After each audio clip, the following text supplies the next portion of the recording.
Hello, everyone, and welcome to a first look at COVID's industry changes. My name is Kasanas.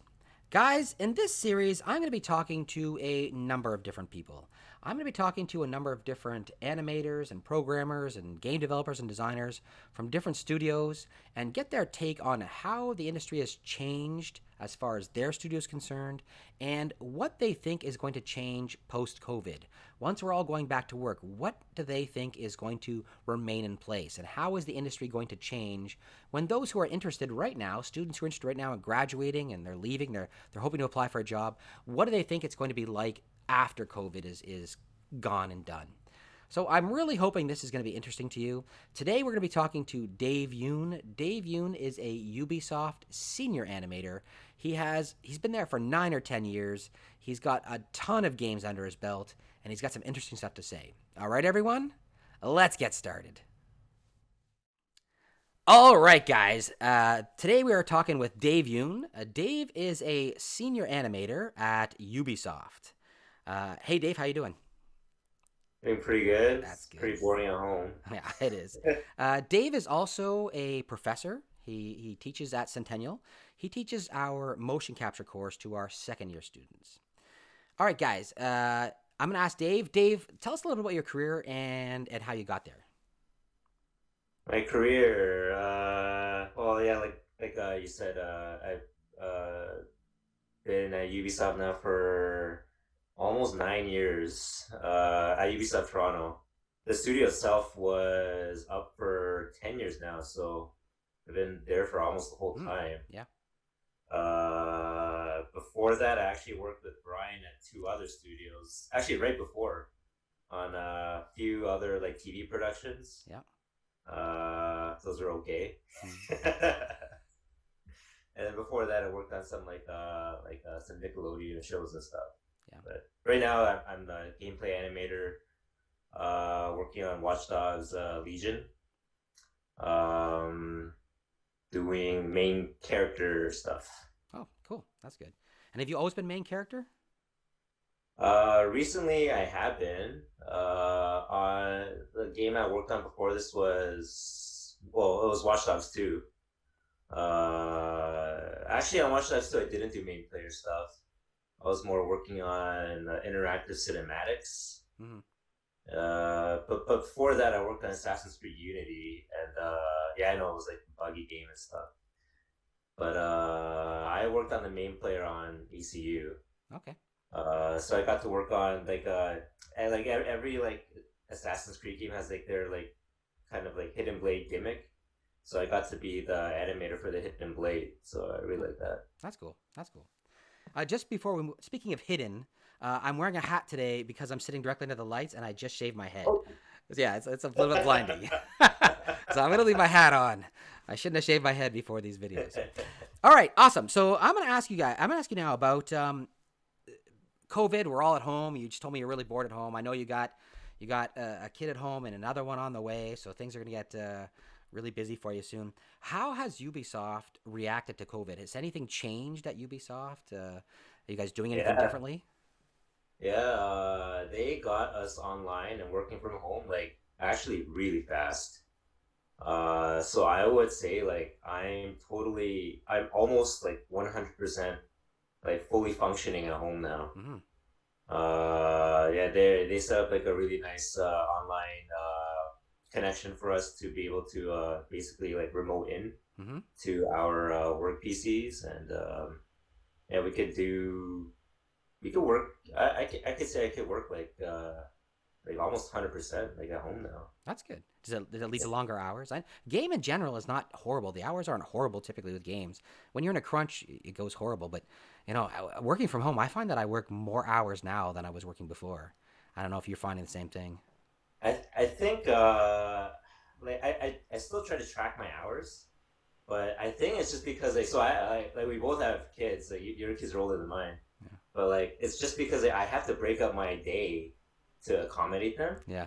So I think I'm still working like the same amount of hours, but like from maybe like 11 to 1, like I have to feed my kid, I have to make him lunch and stuff or something. Mm, So then, that's 2 hours I'm not working. So that's like 2 hours I gotta put towards like yeah, the end of the evening. yeah. So it just the day is longer. So like I'm working in like chunks throughout the day. But yeah, like it's not uncommon that I'll be working until like I don't know, like 8 or 9 Yeah, sometimes. and that's not normal in the game industry. I mean, I I was working in games before. It was really you go in it, you're doing your 9 to 5 kind of thing. Unless you're in crunch, obviously, if the game's coming out soon, we'd have more time way to spend in it. But typically, Yeah. it's a lot easier than like feature film. I think anyway. Yeah, like at Ubisoft, so I've been at Ubisoft for almost 9 years now, and I've never worked a weekend Hmm. ever. But I have in film and TV. Yeah, yeah, me too, me too. Um, yeah, even now, like even though I say like I'm like I feel like I'm working more. It's just because like you have like home responsibilities to take Yeah, care of that I have to prioritize. So exactly, exactly. nobody's gonna eat. Exactly, exactly. Okay, Yeah. awesome.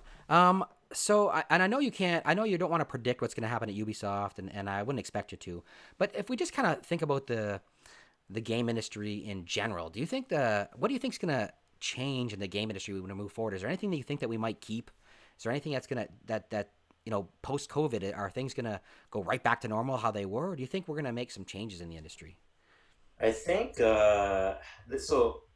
I think a lot of people actually do want things to go back to the way things were before. When you're making like a huge AAA game, a lot of nuances get missed. When you're not face to face, Mm-hmm. like in person, face to face. Yeah. I can't just turn around to somebody that's behind me and then be like, "Hey, programmer, Yeah. I need this function. So can you make it for me? And then can you like can you give me like the line of script so I can make it work?" Now it's like I might have to ping somebody that I don't know their name, or Mm-hmm. you have to try to get to know them, and then you have to the way that you type, you kind of have to be like, I don't know, like polite. So there's like online, typing manners and Yeah. stuff. Yeah. You gotta like think about that stuff. But uh, I do think that uh, a lot of game studios are gonna be more what's the word, accommodating to work from home now. Mm-hmm. So before, like I was like, there's a lot of security issues, especially with like game companies. And working from home, a lot of things it's just easier for things to get leaked. Yeah. Yeah. For sure. But I think COVID basically forced like a lot of like these big companies like Ubisoft to invest into this like online security infrastructure. Mm-hmm. So now it is like It's it there is now. better Yeah. here. Yeah. Yeah, it forced them to do it. Yeah. So maybe they'll, especially for people with like long commutes, Yeah. like it's so hard to like. It's Ubisoft Toronto. Toronto's not a cheap city to live in. Mm-hmm. A lot of people have to commute, Mm-hmm. so they might. I don't know, but like I could see them being a little bit more accommodating to it. Yeah. They didn't say, but I'm just speculating. Yeah. Yeah. Yeah. For sure. For sure. But yeah, being more accommodating to commuters, and I just saw like I forgot the name, but there is a new AAA game company that's in LA that's starting up, and they're purely remote. So I could see that being another popular option Yeah. too. And So Ubisoft is spread across Europe and across North America. They're pretty much everywhere. So you guys have already done some. You were doing some remote. I mean, I guess in a lot of cases maybe you were doing completely separate projects at each of the different Ubisofts around the studios around. But there must have been some interaction between the different locations, was there not? yeah, so like we have like codev studios. So yeah, like one studio will probably be running like a certain game, like Mm-hmm. in charge of one big production. Yeah.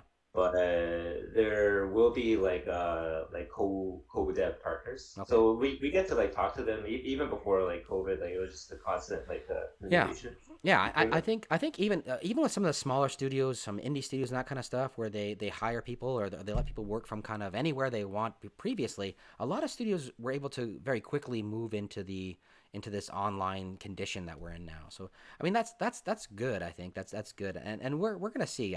None of us really know what's gonna happen in the future for certain, but Mhm. I'm hoping there's gonna be some decent changes. That's for sure.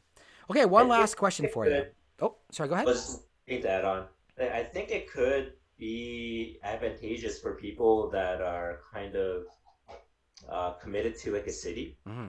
but are unable to actually like travel to work at their desired company. Hmm. Like let's say I don't know, let's say I really wanted to work at Blizzard or something or Yeah. Naughty Dog, and I have Yeah. to go to LA.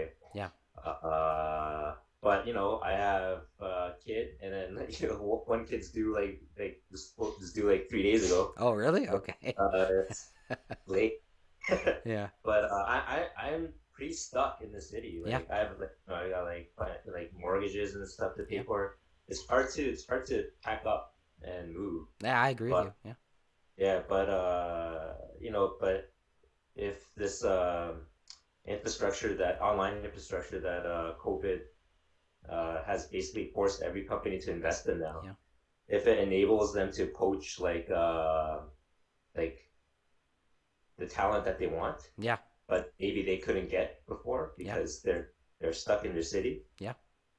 It could open more doors for those kinds of people. Yeah, I think so too. I agree. I agree that the option to be work from home or working remotely is going to be big. I think, and that's in our industry. I think for sure. We were already moving in that direction. We already had, like we were just talking about, we already had the studios that were co-dev studios or even remote working locations in some cases where land is cheaper, where office space is cheaper. We were already doing this kind of stuff, and I can see it becoming much more of a thing in the future for sure. Okay, one last question for you then. We got a bunch of students who are graduating right now. We have students who are moving into their final year of study this year, for example. I don't know how much things are going to change. I don't know if we're going to be completely remote when it comes to fall or even the winter, if we've got a resurgence of COVID and wherever we are. So, what advice can you give to students who are going to be going into the game industry? We're unsure of how things are going to change. Is there any advice you think you could give them? Anything you think they should be really concentrating on or doing in order to be able to secure a place in industry when they're done? To be honest, I don't think like for somebody like for students that are trying to break into like a company like Ubisoft or like EA or these bigger AAA kind of companies, Mm-hmm. I don't think that COVID really affects your application that much That's good. because they're still going to be looking at your fundamentals of whatever discipline that you want to be applying for. So like I don't think this pandemic has like changed our outlook on what we look for in demo reels. Mm-hmm. Those I'm an animator, so like the things I would want to see is just like like weight, good acting, um, just entertainment, um, originality. Right. These kinds of things, like I don't think anything of it about those things have changed really. I think just some general advice I could give about like grads that are trying to break into this the industry and maybe like like you second years that are transitioning into third years. Mm-hmm. Um, what you guys can start thinking about and get yourselves ready as you're approaching your last year, but especially for the guys that just graduated. Uh, as you guys are putting together your portfolios and your demo reels, I would really try to tailor your work to the company that you're Yeah. applying for. Yeah. So, if you're like, I'm an animator, so I could speak as I'll lean into this route. But, if you're an animator and you want to apply to Ubisoft, let's say, it would probably be nice if you animate it in like a realistic kind of way. So Mm-hmm. Ubisoft's not like a pose to pose and snappy cartoony kind of work, unless Right. like you just like Rayman and there's exceptions, but Yeah. for the majority of the Ubisoft games, it's like Division and Rainbow Six and Assassin's Creed, Watch Dogs. Like all these games are like mocap based, so being able to show like Oh, I uh, lost you here, Dave. There you go. Okay, you're back. I think we just Yeah, froze. you froze for a sec. You're back. You're good. You went pose to pose. You went. Yeah, but Uh. like yeah, like I'll just go back then. Like all these like AAA games, like R6, Division, they're all like very realistic. Yeah. So showing like realistic kind of animation, um, also like gamey animation, like maybe animate a walk cycle and have them do a transition into like a jog and then Mm-hmm. transition into a sprint. Right. Draw a weapon while you're sprinting, kind of thing. Yep. Not just like not a one for all kind of demo reel where your cinematic acting piece is gonna be front and center of your it's the first thing they show in your gameplay reel Mm-hmm. if that's what you wanted. Yeah. Uh, and Ubisoft, like it's a lot of stealth games too, so maybe like animating like a stealth kill or something. Right. But maybe your application would change if you went to EA. If you really want to work on EA Sports, then obviously like making Yeah. you Fantasy know creatures is not what you want. Yeah. yeah. NBA players don't kill each other. So yeah. Yeah. Okay. Awesome. That's great. Yeah. So Focus specific stuff. reels. Yeah, Specific reels. focus stuff. Yeah. Cool. All right. One last thing I'm going to ask you about. Actually, Ubisoft just announced some kind of online showcase that's coming up. Do you know anything about that? Oh, I can't talk about You that. can't talk about that. Oh, okay. No, they announced it on Twitter though. I'm like as much as I know, it's like the E3 replacement. Yeah. Exactly. So, yeah, E3 was like canceled. What can you do? But That's it. whatever they were planning for E3, and they're gonna show there. Just do it online. And that's something else that's changed. I think a lot of studios, a lot of people they have no choice. They're moving their stuff online. Their games are still coming out. They still have to get the public to see it. That's something else that's going to change dramatically. And I think that a lot of students could really consider attending these types of events as well. Get out there, look and see what's still available. Just because you're not there shaking hands face to face, we need other ways. Students are going to have to find other ways of getting into the industry, getting themselves out there, learning what's new in the industry. And these online events I think, are going to be really big in the future. Yeah, like I would have said before, like attend GDC. Yeah. GDC's a big one because like well, firstly like educate yourself about game development. Yep. But then you also they have like portfolio reviews and stuff, and I know they have like animation critique reviews. Yeah. With like animation directors from huge companies and stuff. Yeah. So I would have said go there. It's like that. Those things are, I don't know. I guess for the foreseeable future, not available. Nope. Um, like I do think they're gonna develop online platforms for these things though. Yeah. I agree. I So agree. when they are available, like yeah, for sure, like get on those conferences as much as you can. Yeah. All right, Dave. Well, thanks a lot. Thanks for all the advice and good luck. Good luck with your new kid Yeah, whenever it shows up. yeah, he needs to come on now. Yeah. Drives my wife crazy. Yeah. All right, Dave. Thanks a lot.